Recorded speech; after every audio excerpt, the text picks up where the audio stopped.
高市早苗这一回的言論說了一句話之後，結果讓日本30年來的努力都白費了。総理大臣という立場で言ってしまったらどういう外交問題になるかっていうのを全く考慮しないで言ってしまった結果、今こういう外交問題に発展しているなっていう感じがしていまして、平和外交、日中友好関係を中国に対しても失礼じゃないかなっていうふうに思います。日本其实30年来都很想成为联合国安理会的常任理事国，但是呢，这一回中国大陆的代表傅聪直接说了，高市早苗的涉台言论极其错误，是对国际正义的挑衅，这样的国家根本没资格要求成为安理会的常任理事国。好，其实从1994年开始日本就明确提出希望能够加入的目标，而且到了2005年，日本还有联合德国、印度、巴西组成了一个所谓的4国联盟，它主要呢就是希望能够做安理会的改革。好，但是现在呢，刚刚将军也有特别提到，日本的人缘其实很差，跟周边国家的关系都很不好，尤其是在这一回激怒中国大陆之后，包含了朝鲜、包含了南韩都不挺日本，俄罗斯也是一样，因为俄罗斯的外交部发言人直接也批评高市早苗的涉台言论是非常危险的，还呼吁日本应该要深刻反省历史，汲取2战的教训。Japan's brand new prime minister just made China seriously angry. During a parliamentary hearing on November 7th, Sanae Takaichi said in relation to a potential Chinese blockade of Taiwan that if warships are used and other armed actions are involved, I believe this could constitute a survival-threatening crisis. China reacted fiercely, including official protests, threats, and a travel advisory to avoid all trips to Japan. Even the stock markets are now reacting negatively. Here to discuss what is happening and why this sentence is such a huge problem is Dr. Joanna Lei, a former lawmaker in the Republic of China, that is the government of Taiwan, and a great friend of inner Chinese peace and reconciliation. Joanna, welcome back. Thank you, Pascal. You picked the right time for a very serious topic.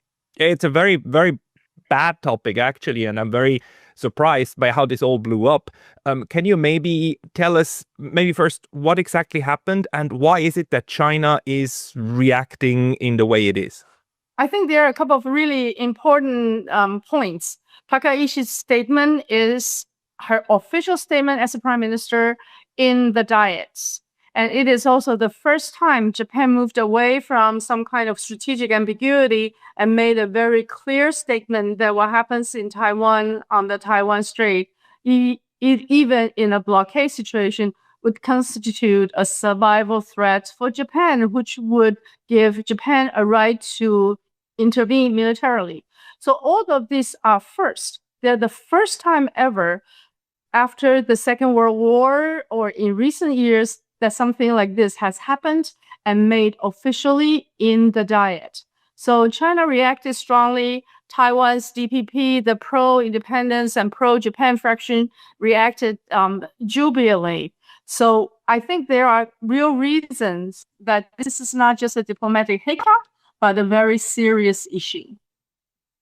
And the thing for Japan is that the sentence survival-threatening situation would mean that it would give the prime minister the power to dispatch the self-defense forces also in collective self-defense with other allies, meaning the United States and Taiwan. China is now officially saying that this is an inadmissible way of interfering in inner Chinese issues. Do you think the Chinese are overreacting, or was this to be expected?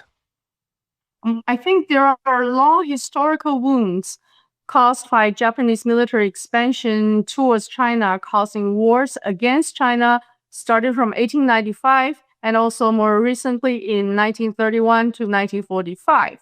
So those wars has caused China, either the Qing dynasty China or the current Chinese government, huge wounds that's opened by this simple statement. In addition, they were very careful. They told people what it meant to be considered a survival threat, because Japan has used that in its past aggression toward China, in its past aggression in the Pearl Harbor situation. So once this term is used and linking Taiwan Strait and situation in Taiwan to Japan's survival threat, it gives a very strong signal of potential military intervention. And that, of course, is not something that we've heard of before. And that is why the reaction is strong, swift, and decisive. The thing that I believe is not clear here in Japan and probably outside as well is just how hurtful it is for Chinese ears to hear this sentence of survival threatening crisis or existential crisis, because this sentence goes back to the Second World War. Can you maybe speak to that a bit? Yeah, actually, before the major military confrontation in the Second World War, Japan used this survival threat as the reason to wage military attack towards China. And from that, you understand that the Second World War, either using a 14-year time period or a full 8-year time period, has caused over 30 million casualties or deaths in China, as well as countless destruction of properties and infrastructure. So these has been used as real warning signs for Japan never to wage military aggression towards other regions in Asia Pacific. And that is exactly why after the war, Japan has a quote-unquote peace constitution written by the then American General Command. And also that is why Japan has Article 9 is quote-unquote peace constitution. So with Takaishi stating this in the Diet and signaling that she is contemplating changes of other related clauses and other laws with regard to the military, it's just signaling that the militarism that haunted Asia, that was in Japan's past, seemed to be reviving. And that revival caused huge shockwaves in China. One thing Takaichi didn't do since she became the new prime minister was to visit the Yasukuni shrine, this war criminal shrine. She sent flowers instead of going there, but she didn't go herself. How do you explain to yourself that she's now making such a rhetoric in parliament? Well, certainly she has acquiesced in terms of going to Yasukuni shrine. We've maintained the position, both people in PRC and people in Taiwan who has followed governments that fought the Second World War, have long insisted that those 14 Class A war criminals are the reason why we reject any Japanese politicians going to Yasukuni shrine. So I think Takaichi understands the severity of that and she acquiesced. However, she has a long-term plan, both in her campaign and in her actions as a prime minister, to quote-unquote nobilize Japan.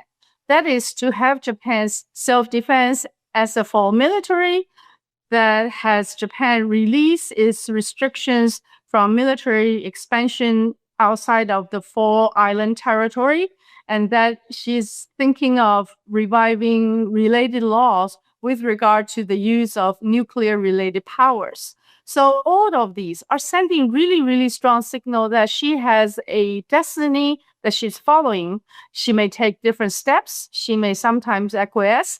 But this new statement, especially made in the Diet, sent very, very strong signal and is a warning sign to countries in Asia Pacific that was once occupied or militarily controlled by Japan. One of the frustrating things about this comment was that it was made in reply to a parliamentarian from the left wing who actually pressed her on the issue and wanted her to answer in the negative. But she didn't. She answered in the positive and she made that statement. Is this also being taken into consideration at the moment that this also was in reply to a question in China, or is the Chinese, especially social media sphere, interpreting it as an intentional provocation that came out of a deliberate plan to provoke? Well, I think we need to look at the time sequence or the sequence of events. You may interpret the original statement as a reaction. It could be a setup, or it could be some kind of collaboration between the two. But being as it may, after that, there were numerous accounts and numerous situations that China has asked her to perhaps retract the statement, or she can restate the statement, but she has refused to do that. And with the diplomatic pressure first exerted in both Japan and in Beijing, as well as the follow-on travel advisories and the new military drills, live ammunition drills in the nearby territories, in the nearby ocean territory, maritime territories, all have indicated how serious and how severe the situation might be. But there is no retraction from her or from her party, and there seemingly has no changing of the position. So perhaps the original statement may be a setup, but the follow-on reactions, one after another, especially one after another waves, seem to be indicating that she is holding steadfast on this position. It's a regime change plan. The regime will be changed, quote unquote, to the liking of the United States, and that's the whole purpose. So if we put everything in the bigger perspective, I think Asia, Southeast Asia, in a slightly better position because Asians have a long history of consensual decision-making in ASEAN, in RCEP, in more recent discussions, with the exception probably of Philippines. The other countries all work together, and they also are more economically linked with PRC. So we are looking at the race between two forces pulling the world in two different directions. To the extent that we allow political economic forces to dominate, to build infrastructure, to build digital networks, to allow developing of new markets, import and export free zones, and so on and so forth, we may be able to narrowly escape another big world holocaust. But at this time, Takaishi is igniting a very dangerous bomb. Maybe she hasn't ignited yet, but she's holding a match very, very close to igniting this dangerous bomb. And we need to appease the situation and actually de-escalate as soon as possible. So let's move away from immediate danger. This is clear and present danger, and then work on a long-term competition or competitive strategy towards a world that's not going to allow us to kill ourselves.